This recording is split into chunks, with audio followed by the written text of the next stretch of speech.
पितामह को समुच्चय शरीर में बाण लगा हुआ है। भीष्म पितामह को दर्द हो रहा है, रो रहे हैं, घाव हो गया, पिल्लू हो गया, बहुत पीड़ित है, बहुत कष्ट में है।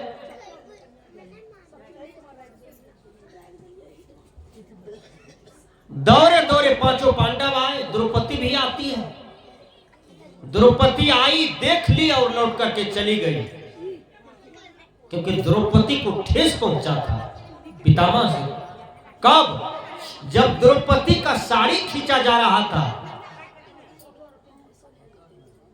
तो पितामह उफ तक नहीं किए थे कि एक नारी को तुम सारे बीच सभा में सभी पुरुषों के सामने तुम उसकी इज्जत पर हाथ देते हो।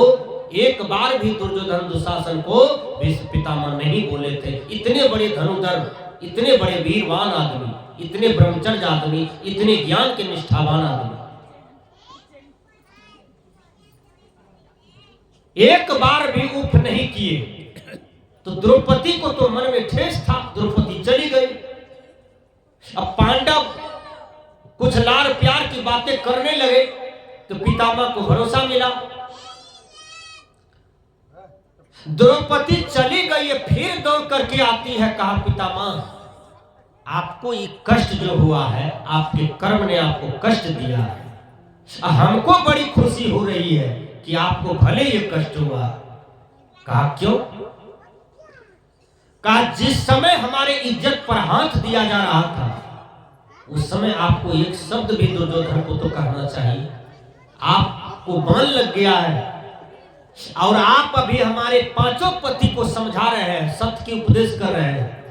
उपदेश तो आपको उसी समय करना चाहिए जिस समय हमको घुलटाया जा रहा था, हमारे इज्जत से खेला जा रहा था, हमको नगर किया जा रहा था और मैं चिल्ला रही थी। आप लोग एक आदमी भी उफ नहीं बोलने वाले थे। उस समय केवल देख रहे थे, तमाशा देखने के लिए जन्म लिए थे। संसार में क्या है? तब पितामह कहते हैं बेटी मेरी बात सुनो तुम। का पितामह आपका प्रवचन सुनेंगे, लेकिन सुनने में हमको श्रद्धा नहीं जमता है। कोई आदमी मांस खा ले, भरपेट कहे मांस मत खाओ, जीव हत्या मत करो, प्रभाव पड़ेगा? नहीं पड़ेगा। कोई आदमी किसी का गर्दन काट दे, कहे जीव हत्या मत करो, किसी मानव को हत्या मत करो, प्रशासन पकड़ लेगा, लौकिक परलौकिक दृष्टि में तुम गिर जाओगे तो प्रभाव नहीं पड़ेगा। कहेंगे कल ही आदमी एक आदमी को गरसा से काट दिया, आज प्रवचन कर रहा है। तो पितामह कहते हैं हे द्रौपदी मेरी बात सुनो बेटी, मन लगा करके थोड़ा सा बैठो, उसके बाद तुमको जो बोलने का होगा बोलना। कहा बोलिए पितामह। कहा द्रौपदी मन लगा करके मेरी बात को सुनो, क्योंकि मैं सत्संग ही कर रहा हूं। कहा बोलिए ना पितामह। कहा देखो बेटी तुम्हारा इज्जत जब उघाड़ा जा रहा था वहां पर हम भी थे, धृतराष्ट्र भी था, तुम्हारा पांचों पति भी था, बड़े बड़े मंत्री था, राजा सम्राट था, बड़े बड़े धनुर्धर वीरवान सब थे, लेकिन किसी के मुंह से कोई आवाज नहीं निकला। संसार की बात तो छोड़ो, हम सबका गार्जियन थे, हम भी नहीं बोल सके। क्यों? जानती हो बेटी? कहा बोलिए ना। क्योंकि मैं दुर्योधन का नमक खाया था, इसलिए मेरा बुद्धि गंदा हो गया था।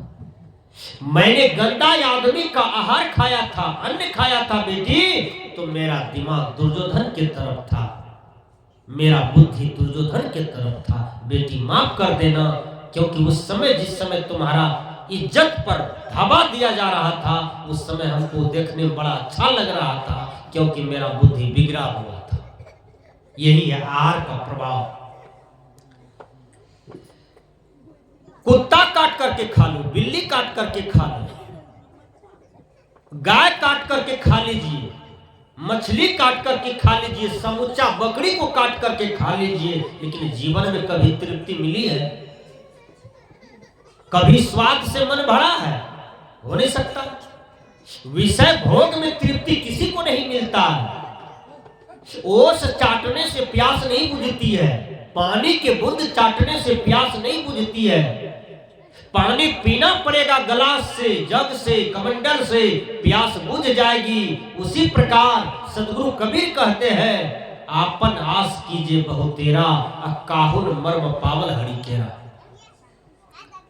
अपने जीवन का कल्याण स्वयं सोचो, स्वयं करो।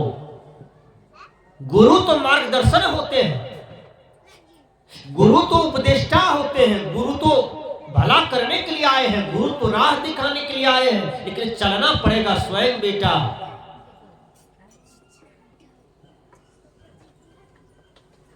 तमसो मा ज्योतिर्गमयः मृतो मायमृतंगमयः असदो मा सद्गमयः। अंधकार से प्रकाश की ओर, मृत्यु से अमरता की ओर, असत से सत्य की ओर। यही तो जीवन कल्याण का साधन है। आप अंधकार में थे। अंधकार का मतलब यह होता है जो व्यक्ति का जीवन काम में गुजर रहा है, क्रोध में गुजर रहा है, लोभ में गुजर रहा है, अहंकार में गुजर रहा है, तृष्णा में गुजर रहा है, उसी को तो अंधकार कहते हैं। अंधकार का त्याग हो गया किसी ज्ञानी महापुरुष से तो आपने प्रकाश में आ गया। जब आप प्रकाश में आ गए तो आपका जीवन तो बिल्कुल भला भल हो गया, आपका जीवन तो बिल्कुल कल्याणकारी हो गया। एक सूरदास बेचारा भिक्षा मांग रहा था। आप देखे होंगे, लंगड़ा, कान्हा, कुब्जा, सूर, अहीर, बहीर, गजबहीर, ये सब प्रकृति के लोग ज्यादा भिक्षाटन में उतरते हैं। तो एक सूरदास बेचारा भिक्षा मांग रहे थे। भिक्षा मांगते मांगते शाम हो जाता है। जहां शाम हो जाए तो सूरदास वही विश्राम करने का जुगाड़ करने लगता था। तो उसी गांव में उसको शाम हो गया। एक भला आदमी ने कहा, सूरदास तुम्हारा कपड़ा गंध करता है, सूरदास तुम स्नान नहीं करते हो, सूरदास तुम्हारा चप्पल में कचरा लगा हुआ है, सूरदास मैं तुमको भोजन दे सकता हूं लेकिन आसन नहीं दे सकता हूं, तुम्हारा आसन स्कूल में रहेगा। उन्होंने एक चादर बिछा दिया, मच्छरदानी लगा दी, सूरदास को बैठा दिया, कहा भोजन हम तुमको करवा देंगे लेकिन सोना होगा यहीं पर। सूरदास भोजन करके सो गए। सूरदास सुबह जगते हैं और बाउंड्री बहुत बड़ा था, उसी बाउंड्री में वो फंस गया। जीव खानी जाल में, वाणी जाल में फंसा हुआ, ग्रसित है। वाणी जाल का मतलब होता है जो पंडितों ने आपको बहुत बड़ा आडंबर में फंसाया है, आडंबर में घुसाया है, आडंबर में रप्पू चप्पू करा रहा है, इसी को वाणी जाल कहते हैं। आप उलझे हुए हैं।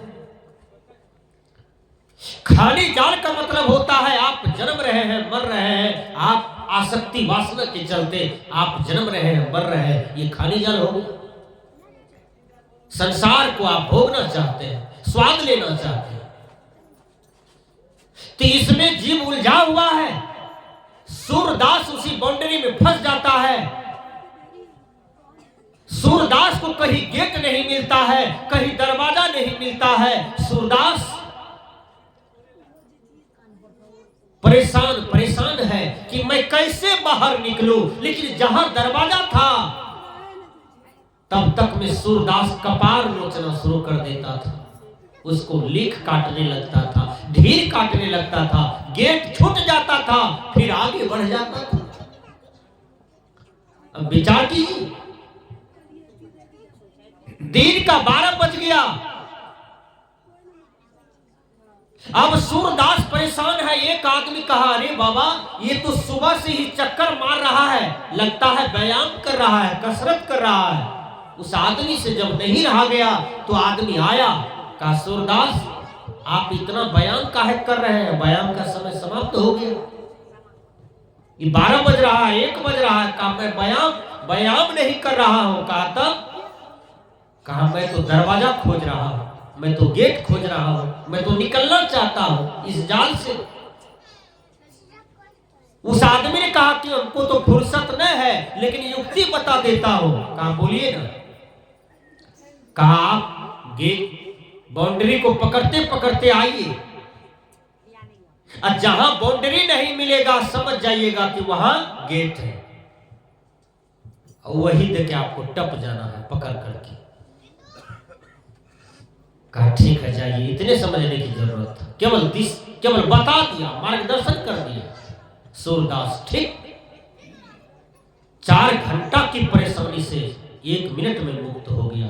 लेकिन एक सच्चा आदमी केवल रास्ता बता दिया, एक सच्चा गुरु आकर के केवल रास्ता बता दिया। बेचारा अनुभव करते करते आया, और जहां गेट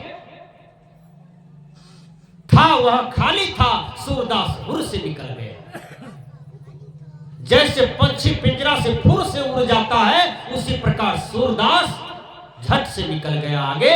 सूरदास हंसने लगा, मैं कहां फंसा हुआ था। और सूरदास का मन आनंदित हो जाता है। उसी प्रकार यही काम गुरु करते हैं कि आपको 84 लाख जोड़ी से बचाते हैं, तो ये काम गुरु करते हैं। मुक्ति का गेट किसने दिखाता? कौन दिखाता है? तो वो है सदगुरु, वो है आपके जीवन के गुरु, वो है आपके क्षेत्र के नंदलाल साहब जी, जो लोगों को माला देकर के मांस छुड़ाते हैं, चोरी छुड़ाते हैं, बेविचार छुड़ाते हैं, हिंसा छुड़ाते हैं, कबीरमय जीवन बनाते हैं। ऐसे महामानव को धन्यवाद दीजिए कि आपके क्षेत्र को सजाते रहते हैं, आपके क्षेत्र को कबीरमय करते रहते हैं। तो मैंने कहा कि मानव जीवन में 2 चीजें हैं, वो है देवत्व और दानवत्व। देवता बनिए, प्रत्येक आदमी देवता बनने का प्रयास करे, देवी बनने का प्रयास करे। ये सब देवी है, लेकिन अपने आप को भास होना चाहिए, अभ्यास होना चाहिए कि मैं देवी तो कैसे देवी। किसी ने पूछा क्या नाम है, तो उषा देवी। तुम बोलो क्या नाम है, तो फूलो देवी। तुम बोलो तुम्हारा क्या नाम है, तो काली देवी। तुम्हारा क्या नाम है, कविता देवी। मैं आपसे पूछना चाहता हूं